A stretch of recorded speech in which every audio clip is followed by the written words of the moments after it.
take over here from Giovanni Feroce. Thank you for Hello. coming in today. Again, appreciate it. Second time in studio. I know. Step a little closer. Step up to the camera over here. Hi. So I appreciate your coming in. You might have heard some of the conversations. We were focused a lot on national politics and what basically has come out of the Trump administration, even today. Department of Homeland Security talking about new rules for undocumented immigrants and their basically expulsion from the country. What is your sense on that? Now, again, you've been eyeing potentially the political arena. In terms of immigration and how it plays here in Rhode Island, what's your viewpoints on this? Well, I look at the discussion kind of needs to be elevated all around. A little bit kind of unnerving that everyone's so reactionary on both sides with the issue itself. I look back at the attempt a few years back, the Gang of Eight, etc., trying to put immigration reform into the conversation, and unfortunately got stuck. And I think they need to go back to that sort of dialogue and take it from there rather than all this reactionary type of discussion. So, my personal take, as you know, I am an immigrant, I don't take the view, I guess, most of the folks that are protesting are taking. I believe you follow the laws. I believe you have to apply. You have to show you have a place to live. You have to show that you're going to be able to join the workforce. And you enter this country legally, which I think is what is required for every nation on earth. So I just can't, show up to Switzerland tomorrow. So it's just, it's very odd that we're kind of isolated in this discussion, because I'll tell you that it's not the case. This is happening in every nation. Everyone has immigration issues. And you think it's a hot button issue here in Rhode Island? We're talking about federally, but the impacts, obviously, huge immigrant community here. What are you hearing from talking with folks on the street? Well, I do know they're concerned. I mean, and the reality is there are undocumented individuals in our state. And again, I think, though, we should have an honest dialogue, and that is to not make it seem as if one side's going to win and the conversation's going to go away. Mm-hmm. It's not like, okay, we're not going to have a ban, you're all set, go do whatever you were doing. That's disingenuous. I don't think it's right. I don't think it provides hope. I don't think it provides a future. Whereas, again, the discussions back during the Senate, United States Senate, the Gang of Eight, etc., when they were discussing true immigration reform, a path to becoming a citizen, etc., that's where the dialogue needs to be. So even those that are in politics today, if they're going to community meetings and thinking the dialogue stops there just because they're trying to alleviate fear and are not taking the necessary legislative steps to fix the issue. Because at the end of the day, it's an illegal issue. So I don't know why there's sort of this bravado that, it's sort of President Trump's fault, or it's no one's fault other than people who didn't follow the law. So let's understand where the responsibility belongs. Now, we know that the president has indicated that there could be ramifications for cities and states that are the sanctuary cities, and there have been discussions here as to what that means for federal funding for Providence in Rhode Island. I've talked with a number of politicians who have come in about the potential. If Rhode Island sees a decrease in federal funding, we're already obviously facing a $130 million structural deficit at the state level. Providence is obviously in a very tenuous financial position. What do you have to say? What happens to Rhode Island if that's the case, and how do we address that if you were in a chief executive role? Well, that's the key. Is again, I think the responsibility and understanding what the issue is what you should tackle. I believe right now there's an irresponsibility taking place because those that need to have the discussion, the policy discussion, are instead taking advantage of a political, uproar, and therefore trying to create more of a base for their support rather than actually attacking an issue. And this goes back, frankly, to the problem, which is oftentimes you have, career politicians, and they're not understanding that it's not about being in office forever. Just stop. Go in it for 4 years, if that's the term or what have you, maybe 8, and get out. Would you support term limits? Absolutely. It's not even a question. You deserve it as a public, and they deserve it. Because, again, even if you ran any organization, after a good run, 10, 15, 20 years, you still need to turn it over. Bill Gates turned it over, for Pete's sake. What are the other people doing? It's like, you need to keep going and have, new energy, new ideas, no fear of, losing the next election. Just do what's right.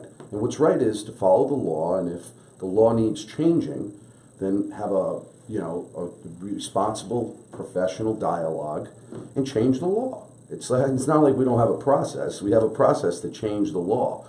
But I've spent a lot of time recently watching the state legislative proceedings. And I got to tell you, the folks up there, they need to, elevate the discussion of what we're tackling on a day-to-day basis. I introduced a bill way back in '94, which was a bill to stop making laws.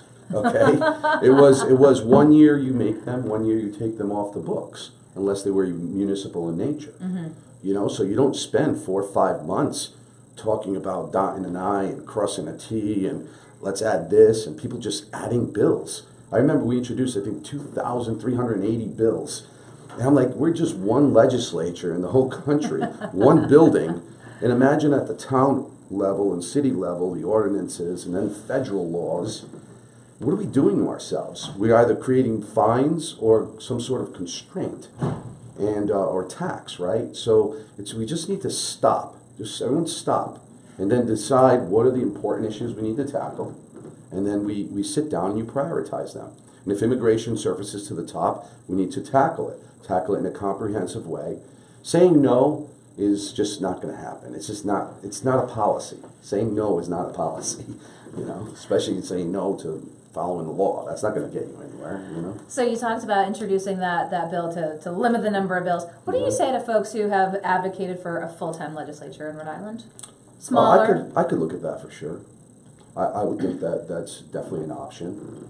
I would like to see people be professionals and have actual competitions for a seat and pay people what they should be paid, a professional salary. I would say that should be looked at. But, what we have now, I would say they should take the approach we took back in 93, 94. If anything, if it's going to stay like this, reduce it again. Cut it down one more time. You don't need, listen, you're either a state senator or you're a state representative. You're not a town council person. So if you're going to be a town council person, then go back on the town council. Like, we're talking about things that are just so low-hanging fruit type of dialogue that we are not going to put Rhode Island in position to succeed if we don't just raise what we're discussing. And understand, even when you look at examples, state of Rhode Island, you can say, why not view it as Silicon Valley? In other words, not as to what we do, but what was done in an area over a period of time. So pre-1995, 1990, whatever, there was no Silicon Valley.